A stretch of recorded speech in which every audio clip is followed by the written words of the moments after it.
Hello and welcome to AQS Quilt Week. I'm here with Kris Vierra, and Kris is the winner of the Best Movable Machine Workmanship Award that's sponsored by the American Professional Quilting Systems. And you may know that as APQS. They're the sponsor of this category, and congratulations. Thank you. And what a beautiful, stunning whole cloth quilt. Thank you. Well, let's just get right into, let's start with how you design your quilts. Okay. When I'm designing whole cloths like this, I usually draw about a quarter of the design so I can figure out if I like it or not. And you can put a little mirror on it and it will show you what the entire quilt will look like.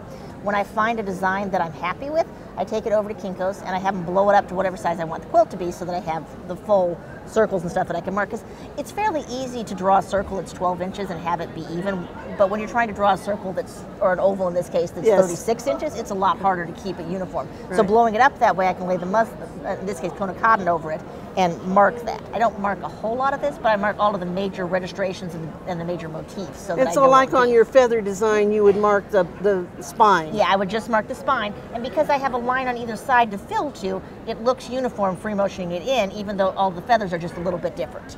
And you told me you do all of your quilting free motion. I do all of my quilting free motion, yep. Okay, and you're on a long arm, right? I am on a long arm. Okay. I do have a stitch regulator, but that's the only thing I use on is the stitch regulator. Okay, well, so let's talk a little bit about how you change the design from the center to the shape that goes around that and then clear to the edge. Well, these are all Indian henna tattoos, also known as Mehndi. It's a 3,000-4,000 year old art of drawing tattoos, and I love the way they look. But I wanted to incorporate some more traditional quilting designs in it and still highlight those designs. So by putting the little cathedral window type designs around the outside, it's uniform enough that it gives you a place to rest your eye, and it kind of almost fades into the background, making the major motifs pop up. Stand out. The same way in the middle, where I've got them repeated in there, it ties the two together, but really makes that center flower pop. And what you did was you changed the scale too, didn't you? I did, yep. You really have to have a bunch of different scales. You don't want something that's just huge and a bunch of little things, but you have to have a variety to create that interest and keep people moving around the quilt looking at all the design. Now, what my eye goes to when I looked at this quilt, first of all, is this shape right in here. It reminded me of those medieval shapes that would be metal and come out to a point, and it does that exactly. Yeah, to me, it's like the biker's jackets, you know, where they got the little metal bling and stuff on it. Right. They're actually very simple. They're based off of a grid, and the same principle as this, where, you know, if you have the spine mark, it gives you that continuity even if the feathers aren't entirely. The same thing with the grid. Because there's a grid mark, they look very even. I mean, if you want to get really technical, start looking in them. Some are not as even as others, but your brain wants to fill them in.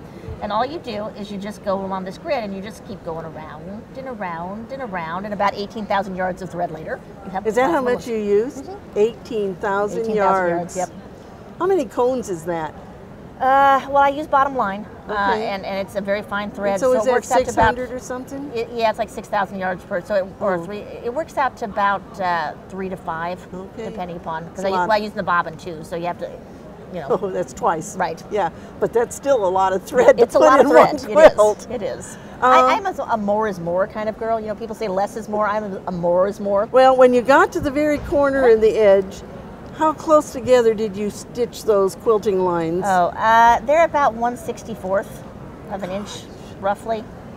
Just enough that you have a little bit of space in them, but it's basically only a thread space in between. So there's one row of thread in between each one. Well, and what people don't realize is when you put it together that close, it takes a long time to fill that in, doesn't it? A very long time to fill that in. Well, and you have to be careful about this with whole cloth quilts. If you started up at the top and you filled all of this stuff in, you would have this quilt that did this. It would never lay flat or hang straight.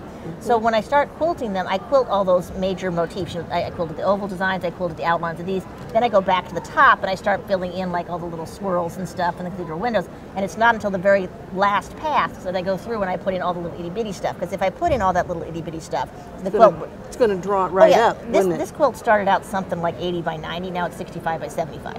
Oh, it shrunk a lot. That's all that thread pulling it in. That's all that thread, yep. Well, and the other detail that you did on the edge of this quilt is the scalloped edge. I love the scallops. I love scallop borders. I do them on a lot of quilts. I wanted to do something different with this one, and when I drew it out, I loved it on paper.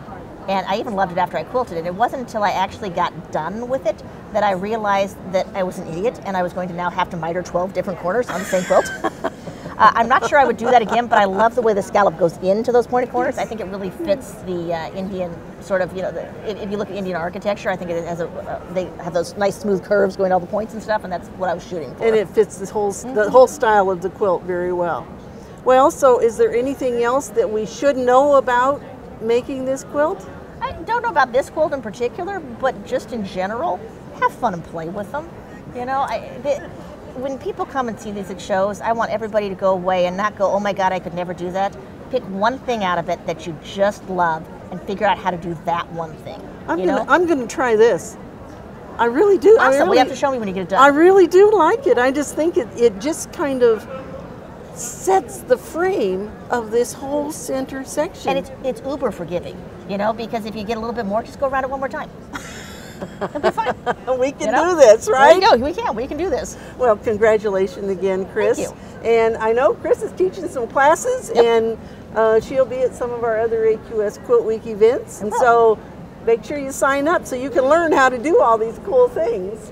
And we still have some deadlines coming up for a couple of our fall shows, so go to AQS Quilt Week and click on the contest button and you'll find all the contest rules. And we hope we'll see a quilt from you at an upcoming AQS Quilt Week.